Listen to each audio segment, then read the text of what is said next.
La période entre la décision d'opérer et l'opération même semble longue et difficile. Monsieur Mulbeau va conseiller que l'opération se passe après le ski. Ce serait une bonne idée. Quand j'arrive à l'hôpital, je ne m'installe pas dans la chambre car elle va être différente au retour de l'opération puisque je vais passer la première nuit après l'opération aux soins intensifs. La consigne est donc de déballer le minimum d'affaires personnelles pour ranger plus facilement. La veille de l'opération, je suis contente, c'est la fin de l'attente. Je dois encore réaliser une IRM, une prise de sang. Le neurochirurgien vient, c'est très rassurant. L'assistante anesthésiste aussi. J'ai encore un shampoing à faire. Le soir, je vais avoir un relaxant pour la nuit et à partir de minuit, je dois être à jeun. Le jour de l'opération, je reçois à 7h30 du matin un relaxant avant la salle d'opération. Et dans la salle même, euh, on me fait la présentation de l'équipe médicale. Il y a un petit mot réconfortant du neurochirurgien. L'opération durera plus de 5 heures. Arrivé à l'unité des soins intensifs après, mon mari sera présent pendant 20 minutes. Tout est flou, cela s'explique par une crème qu'on m'a mis dans les yeux avant l'opération.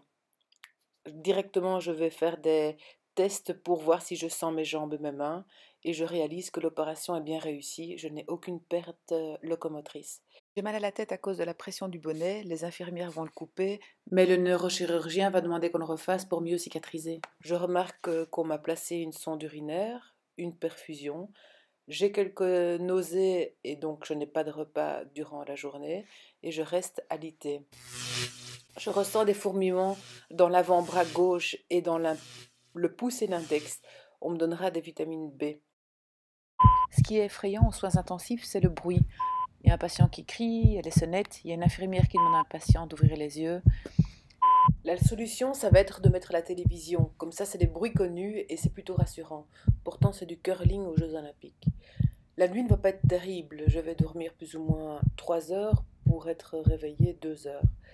Mais le moral est bon. La toilette, c'est l'infirmière qui va la faire. J'ai toujours quelques nausées. J'ai toujours des difficultés à lire et à regarder les écrans. Je reste évidemment alitée. Par contre, pour les fourmillements que j'avais dans l'avant-bras gauche, le pouce et l'index, ça a disparu grâce aux vitamines B. Après 24 heures de soins intensifs, je suis transférée en chambre pour les tâches de neurochirurgie. La nuit suivante n'est pas terrible de nouveau. Alors pendant la journée, toutes les 2 à 4 heures, on prendra mes paramètres, c'est-à-dire la tension, la pulsation cardiaque et la température. On prend aussi le taux de glycémie par des mini-coupures dans le doigt. La toilette, elle pourra être faite personnellement, mais toujours dans le lit. La cicatrice, quand on fait les soins de la tête, je réalise qu'elle ne fait pas 3 cm, mais entre 15 et 20 cm. J'ai des douleurs à la tête qui sont surtout dues aux pressions. Les repas commencent. J'ai toujours des difficultés pour lire et regarder les écrans. On va retirer la sonde urinaire, la perfusion. Je vais pouvoir faire les premiers pas avec une infirmière et puis une kiné va venir pour faire une petite promenade. J'ai l'impression que le bâtiment tremble, mais c'est la tête en fait qui tremble. C'est une impression qui va rester jusqu'au 6e jour.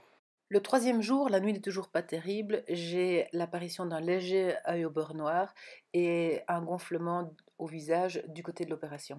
J'ai mal à la tête 2 à 3 heures après avoir pris le médicament. Or, il faut attendre 6 heures. Donc là, on prend sur soi. Je vais encore avoir quelques nausées liées aux douleurs, à l'opération ou à l'anesthésie.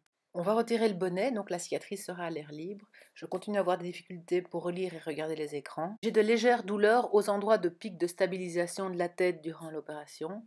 Je peux prendre ma première douche et on continue à me prendre les paramètres toutes les 2 à 4 heures et le taux de glycémie dans le doigt. Le 4e jour est un chouette jour. La nuit n'est pas terrible, mais je vais pouvoir enfin me laver les cheveux. Alisa bétadine. Ensuite, je reviens à la maison, c'est très chouette. Lire et regarder les écrans, c'est toujours compliqué. Faire le ménage aussi d'ailleurs. Mais en fait, il faut s'obliger de s'arrêter car chaque fois on le paye cash, on a des maux de tête. Pour les repas, il vaut vraiment mieux prendre des choses faciles à manger. Par exemple, j'avais pris une pomme, c'est vraiment une mauvaise idée. Le 5e jour, il faut gérer les douleurs et l'attente des médicaments antidouleurs. Je vais faire une première sortie dans le jardin, mais il fait moins 3 degrés, donc je vais avoir une légère douleur à la tête. La nuit n'est toujours pas terrible. Le 6e jour, je vais faire 2 siestes et là, je me rends compte qu'on a beaucoup moins mal à la tête. Le type de mal de tête change. Maintenant, ce sont des pics brefs qui s'atténuent assez vite. Donc, c'est plus facile à gérer. Il y a une psy qui va venir, qui va me parler de choc post-émotionnel, des trucs et astuces pour gérer la douleur et de l'importance de purger toutes les émotions négatives liées à l'opération. Mais je n'en aurai pas besoin parce que finalement, tout va bien, tout va de mieux en mieux. Les jours suivants, les maux de tête diminuent. Ils apparaissent en pic et ils disparaissent aussi vite. Si je fais une sieste, il y en a nettement moins que si je ne dors pas la journée. Le 10e jour après l'opération, on retire les fils. La cicatrice est belle.